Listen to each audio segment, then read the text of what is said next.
All right, everybody, we are back with part three of all my slabs video. In this box, we've got Fantastic Four number 13. I remember seeing this cover and was like, I'm gonna own this someday. Because when I first saw the price on this, back when I was just starting to collect, I was like, whoa, $200, there's no way. And then, fast forward like 2 years and I was like, you know what? I can afford $200. And yeah, this is it's a 1.5. It's not the greatest grade. It's pretty beat up. But this has the first appearance of the Watcher and the Red Ghost. But yeah, I just really liked this cover because it kind of reminded me of like a World's Fair. Yeah, it just feels very like sci-fi, in an eerie kind of way, and I really like that. But yeah, this book is definitely in pretty jacked up condition. Who the hell is GJ? Yeah, I don't know what the hell happened there. This guy's got GJ on the back too. He really wants people to know that this is his book, but it's mine now. Oh, he has GJ again? Jeez. All right, next up, we've got a pretty cool cover by Mr. Neal Adams. This is Batman 227. This is a cover swipe of Detective Comics 31. This is considered a classic cover.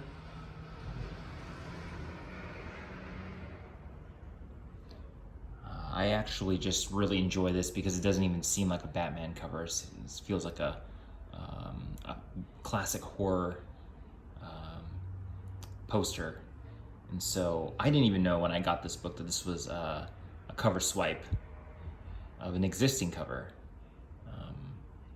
So yeah, that was just really cool. It's a 2.5, not the best shape. And it's a yellow label because it's signed by Mr. Neal Adams right there. Should have had him sign it on the moon. Don't know why he signed it there. And yeah, this slab has some pretty bad Newton rings on it. This is actually one of the worst ones, I think. And this was actually when I just started getting into CGC, I think 3 or 4 years ago. And that was when they were going through this Newton ring period where they just could not figure out how to get rid of it. So yeah, but yeah, this is one of my favorite covers. I'm not the biggest Neal Adams fan, and I'm not even the biggest Batman fan, but this cover won me over for sure. All right, next up is one of my babies. This is actually also one of the first books I ever got, signed by Stanley and slabbed with CGC. So this actually has a lot of sentimental value, and I would never sell this. This is X-Men 35, first meeting between Spider-Man and the X-Men, and signed by the Man. Unfortunately, it's right on top of Iceman's face, but you know what? I didn't know what I was doing back then. I didn't know you could choose where to have creators sign it. I would have had him sign it almost anywhere else, here, up here, even on the butt, anywhere except where I chose it. And yeah, you learn something every time. But this is one of my favorite covers of all time. Is this also the first appearance of? Oh yeah, this is also the first appearance of Changeling, who would later become known as Morph, one of my favorite characters of all time. And I really want to get this signed by Roy Thomas, who is also one of my favorite writers. Yeah, this book has a lot of reasons for why I own it, and yeah, I would. This is also one of the, I think I actually have another raw copy of this. Every time I see this book for a pretty good price, I always buy it. And so this is definitely one of those covers where I cannot resist getting it. All right, next up we have Avengers 11. This is this is actually considered an early Spider-Man appearance. but this is actually the first time that he meets the Avengers. And I really like that it says "Enough Said" on here too. That's pretty fun on this cover. Unfortunately, this slab has really terrible Newton rings. Like, it just looks god awful. It is just, I don't know what happened here. Like, it's on the entire book. Like, it's not just even like in a section, it's just everywhere. But luckily this cover is pretty crazy, so you don't notice it so much. But yeah, this is a Stanley story, Jack Kirby and Chick Stone cover. This is also one of those earlier appearances where the artists, they still weren't sure how Spider-Man is supposed to look. You know, there's a lot of things wrong with his outfit. His spider is upside down on his chest and it's not filled in, so that's weird.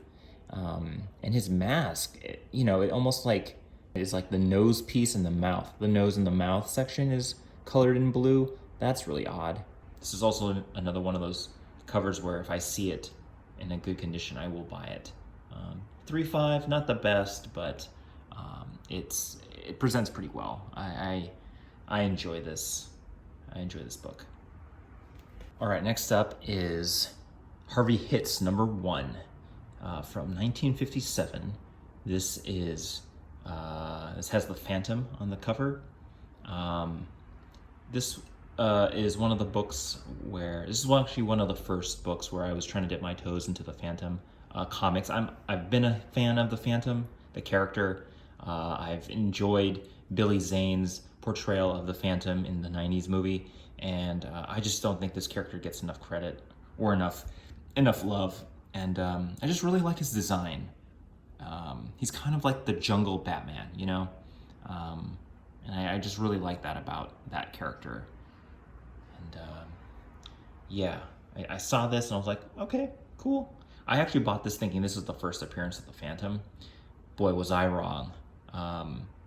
Not even close. So yeah, do your research, everybody. Don't let eBay tell you what's up, because it'll burn you. All right, next up we have Amazing Spider-Man Annual #6. This is signed by the great John Romita Sr. And this is also a cover he did. I knew I wanted a Sinister Six cover, but I couldn't afford the first appearance of the Sinister Six, so I said, okay, well, what is the next best cover with all of them on it? And this was it. There have been other appearances by different members of the Sinister Six, but this is my favorite lineup with the Sandman, Electro, Doc Ock, Mysterio here in the corner, Vulture, and of course Kraven. And I love that Kraven is holding on to one of the tentacles of Dr. Octopus as he's going in for a hit. And I actually thought was pretty funny. Also, I just never know when CGC is going to decide to not put any information on their books, on their slabs. Like, they literally just put John Romita cover and like nothing else. Like, you didn't even tell me who wrote this, who did the art on the inside, like nothing. Like, this, there's no info on this book. I just don't get it. Like, why? But yeah, even this was kind of expensive. And yeah, I would like to get another signature from John Romita at some point, but I just don't know if I'm gonna get around to it. But yeah. All right, next one's a pretty special book. This was actually the first purchase I made off of YouTube. And this Teenage Mutant Ninja Turtles #10 was courtesy of the one and only Kenny from Comic Head 84. Really awesome YouTuber. He was selling some books on his channel, and when I saw that he was debating about selling this, I quickly messaged him and was like, bro, if you decide to sell this, let me know, I want it. And part of the reason why I did want it was because it is signed by Peter Laird, who is one of the co-creators of the Ninja Turtles. The other most famous one is Kevin Eastman, who is still doing signings, but Peter Laird is not. I think he retired, and he did a sketch, which is super rare. I've actually never seen a signed end sketch from Peter Laird on a Ninja Turtle book on eBay that isn't like super expensive. So when Kenny was like, I'll sell it to you, I was like, oh yeah, let's do this. And yeah, that was actually my first YouTube purchase. So yeah, really, I didn't really care what book it was, but it just helps that this book is like pretty sick. I really love Raphael and Shredder just getting it on. Oh, it's a wraparound too, I forgot, yeah. And then, you know, you got April smashing some foot soldiers here in the background. And then you see some of got Donatello there. Yeah, where are the other turtles? Oh yeah, Peter Laird right there. Where's everyone else? Oh yeah, you can see Michelangelo there in the background, and then there's Leo. Leo's little sword. You can't see him. But yeah, so one of my favorite comics to own. So Kenny, thank you for hooking this up, brother. I really appreciate it. All right, next up is for all my Stanley fans. This one, I actually saw this book for the first time on Mercenaut's YouTube channel like 2 years ago, and I was like, I gotta have that. But then it turned out that this book was super hard to find and super expensive if you did find it. But this is Black Rider #8 from 1950. And you're probably wondering why it's signed by Stan Lee. And that is because this is in fact Stan Lee on the cover. He is dressed up as a cowboy because he worked for the publisher at the time, and it says right there, Stan Lee photo cover, so it's legit, it is real. But yeah, that's him as a young Stan. Can you see him? This book it's a 1/8, but it's one of the better copies I've seen. You can tell here it's just falling apart,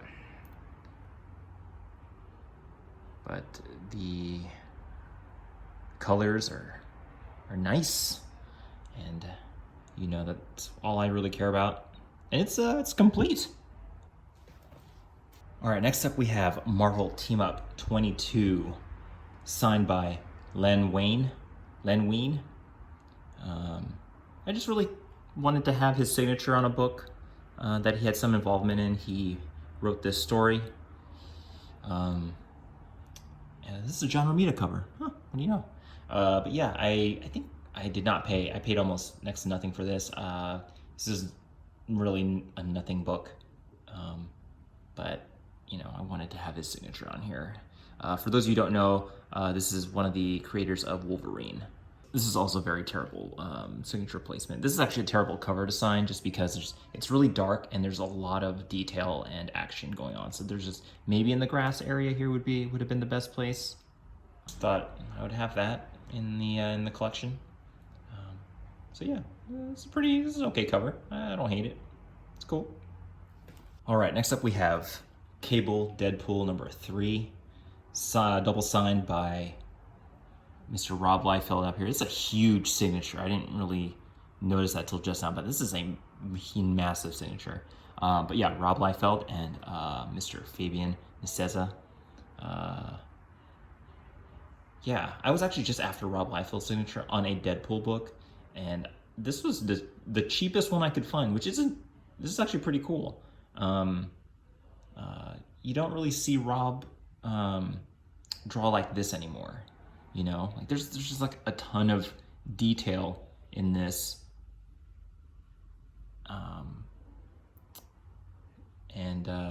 Yeah, this is 2004. It's not super old, but yeah, it's really cool to see Deadpool still all like savage and gritty, just, you know, ready to mess up some fools. Yeah, this This sword here is kind of a little too bendy, but yeah, I just really like this cover. Thought it was just really cool with the green background. But yeah, I didn't care about the grade. I was mainly after his signature on the Deadpool book, and I got it. All right, next up, some of you might remember this from a previous video. I think this might have been under one of my scariest covers video. And this is Morbius #1, The Living Vampire, signed by Gabriel Del Otto, one of my favorite artists. I just really love the way he paints. He paints, he is just incredible. The way he uses black. And this was the cheapest signature on a book I could find of his. Everything else is just like astronomical, but this one was affordable. And so I was like, okay, I'll take it. Good, excellent signature placement. Very clear. Man, so clear. And yeah, this is just a really nice piece to own. Love his work. I'm pretty sure I bought this just before they announced the Morbius movie. And I think after that, man, all Morbius books just skyrocketed. And I was like, whew, dodged a bullet there. Especially this one. This one, for some reason,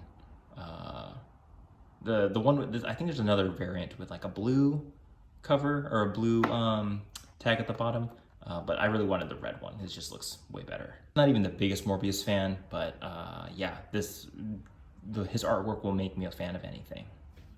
Right, next up is a pretty cool one, pretty funny. This is Jane Silent Bob #1, signed by Kevin Smith. Right there.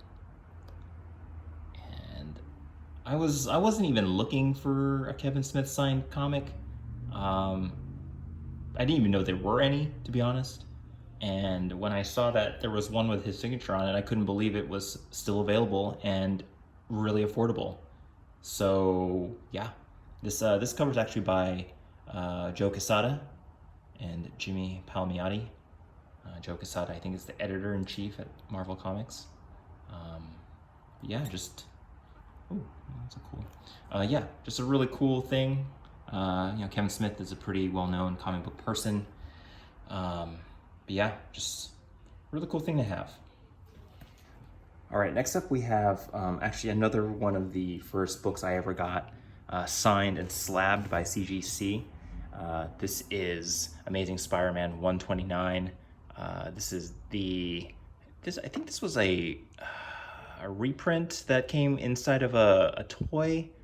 But yeah, you can tell, actually I think it is. This came with an action figure. There is another variant that has just like a huge ad for Punisher the movie that came out like in 2000 something. But yeah, this is, I knew I wasn't going to be able to afford the actual first appearance of the Punisher, and so I was like, okay, let's get the next best reprint. And I found this, and so I was like, okay, let's go get it signed by the creator. And it is signed by Mr. Jerry Conway right there. Again, I wasn't well versed in where signatures should be placed on a comic as much as I am now, and I had him sign it probably in the worst spot. So yeah, there you have it.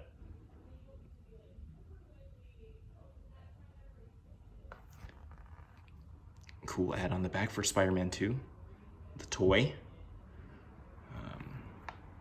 But yeah.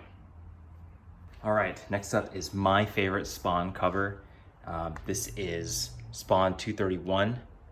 This is a cover homage of Spider-Man #1 by Todd McFarlane. And this is signed by Mr. Toddy. There's actually two versions of this, and this version is my favorite one of the two because the title treatment here is actually like in the same vein as the Spider-Man title, where it's kind of like curved. I know there's another one where it's not, and I don't like that one as much. So I was like, yeah, this is the better one to me.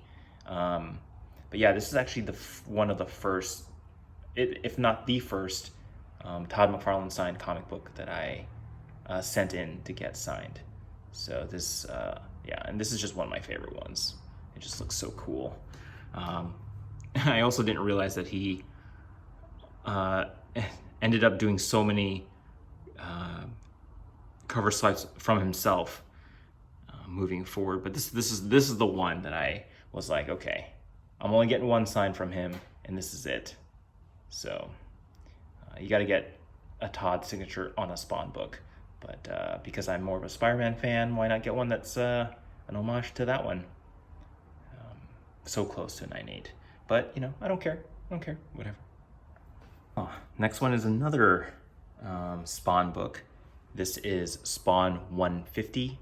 This is the kind of this is a sketch variant, and I bought this because it is double signed, one by Todd McFarlane and the other by another legend, Jim Lee, who did the back cover here. I'll show you. I mean, that's a pretty sick Jim Lee cover right there of Spawn. He doesn't do a lot of Spawn covers, and so I thought this was pretty sweet. This front cover is kind of weird. It has, like, you know, the 150 in this yellow. I guess that's just so that he would know where the text was gonna go or something. I don't know. The yellow always looked weird to me. But his signature is super clear. Like, man, look at that. That's a big Todd. Yeah, I just really liked this sketch cover. I thought it was really cool. There's no way. Todd doesn't do a lot of sketches, and if he did, he would sell it for like $800, $900, so probably more. And yeah, I mean, this isn't a real sketch, it's just like a sketch cover. But yeah, so that was pretty cool. 9.8 didn't hurt. Didn't pay too much for this, actually, so really happy with it. Ah, dang, another Todd McFarlane book? All right, I must really like Todd McFarlane. Next up is Marvel Tales 233. This was the second book that I had sent in to get signed. And yeah, I was like, okay, I want a book where he drew Spider-Man and the X-Men. And what do you know? He did a book exactly what I was looking for. And it's kind of nice that it's like the classic X-Men from the 60s. I didn't know that he had done one with like the modern group, and I probably would have gotten that signed instead. But you know what? I'll take this. I'll take it. And of course, you know, it's his full signature here. No T. McFarlane. This is another full Todd. His last name seems really shortened here for some reason, but yeah, just really like this cover. All right, so next up we have the True Believers X-Men #1. This is a reprint or facsimile. I'm not sure which one it is. I think it's a facsimile reprint. Yeah, that's it. Anyway, this was actually one of the 4 books that I had Stanley sign when I first got into CGC, and there's his signature. You can tell based on the really exhausted S there that this is towards the end of his signing life, I guess. Sad as that sounds.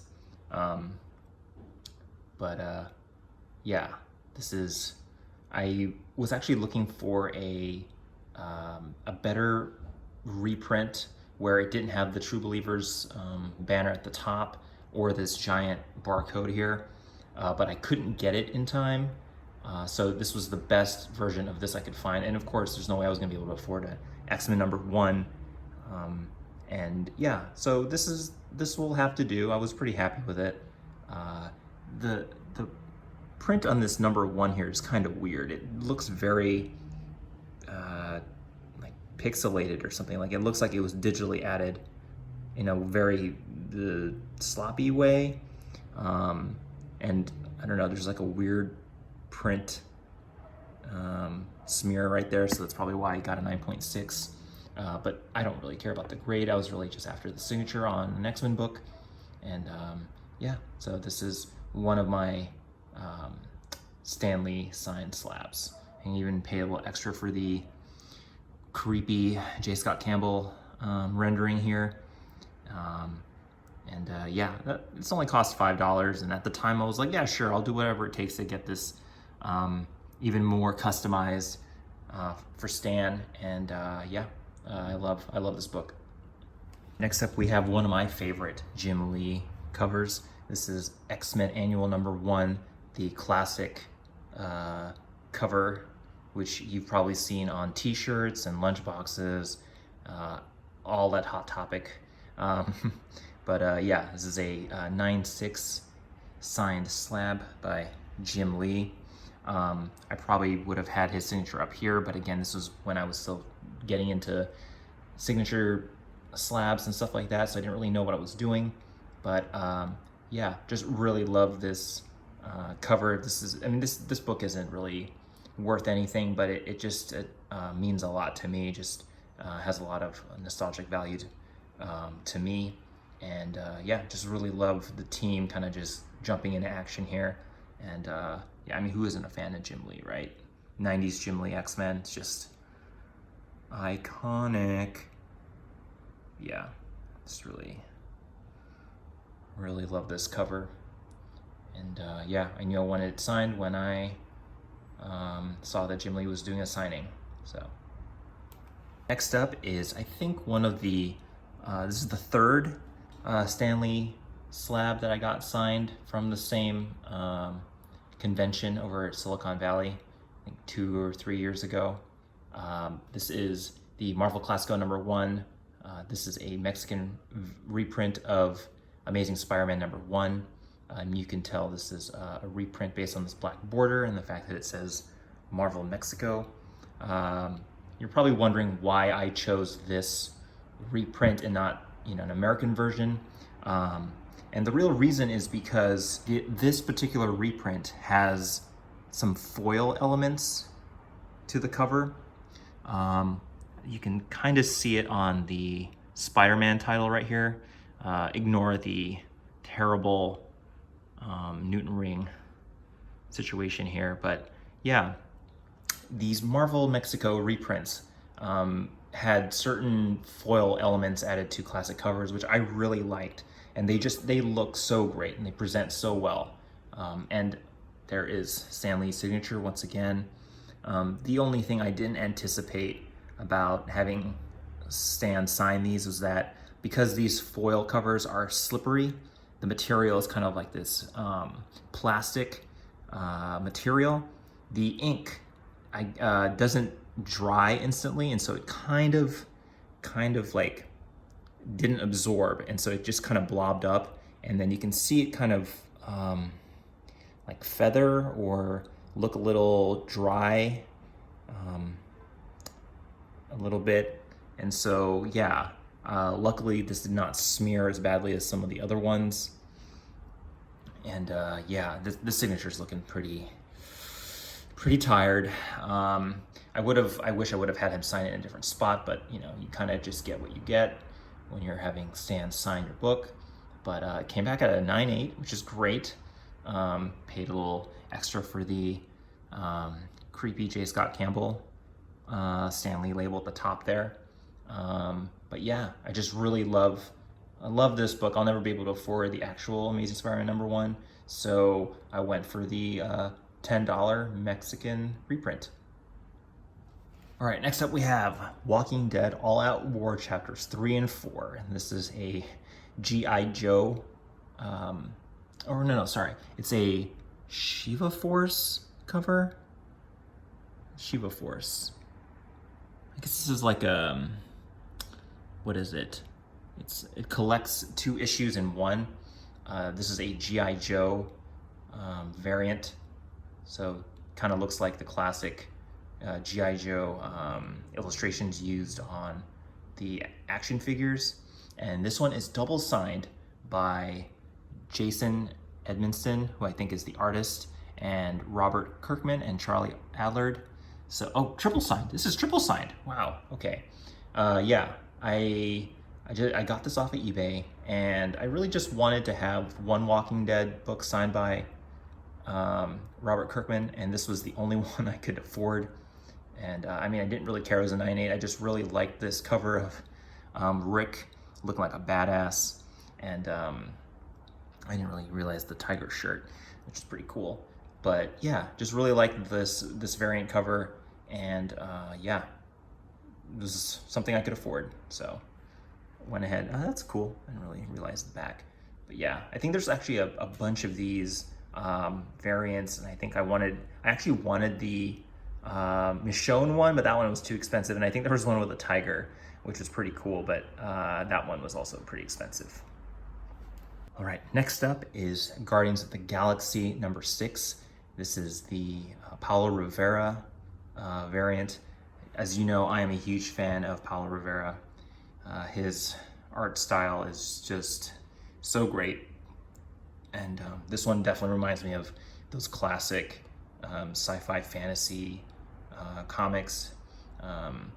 And I never actually had anything signed by him and slabbed. And so there's the signature right there. I actually got this from the Berkeley Comic Con a couple of years ago from a vendor who was just kind of getting rid of his collection. And this is an older slab, as you can tell by the exposed label. And yeah, this is just really, it was too good of a price to pass up. Plus this variant in particular is actually really hard to find in a good condition. And so yeah, just really love the way he illustrates. You can see Iron Man in the background here. So yeah, just a really fun cover. All right, next up we have the Detective Comics 1000 Art Germ variant. This is the only Art Germ signed slab that I own.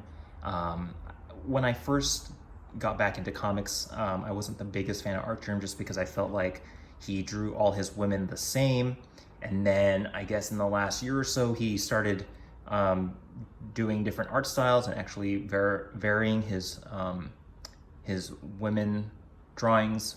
He started varying his illustration style, and you know, I caved in, and you know, this was the one where I was like, okay, if I'm gonna get one book of his signed, it's gonna be this one, and I got it. It was nice that it came out in a 9/8, and really excellent signature placement here. And yeah, just a fan of not only this cross between the old Detective Comics style, but with the new Birds of Prey type situation here. But yeah, this cover is just really sexy. All right, next up we have a pretty cool book. This is Incredible Hulk 354, cover by Jeff Purvis. I bought this book because it is a triple cover. And what that basically means is it's a printing error where they accidentally put 3 covers on one book. And the way CGC grades this is that they give a grade for each cover. And as you can tell, the first cover got a 9.2, the second cover got a 9.6, and the interior cover got a 9.8.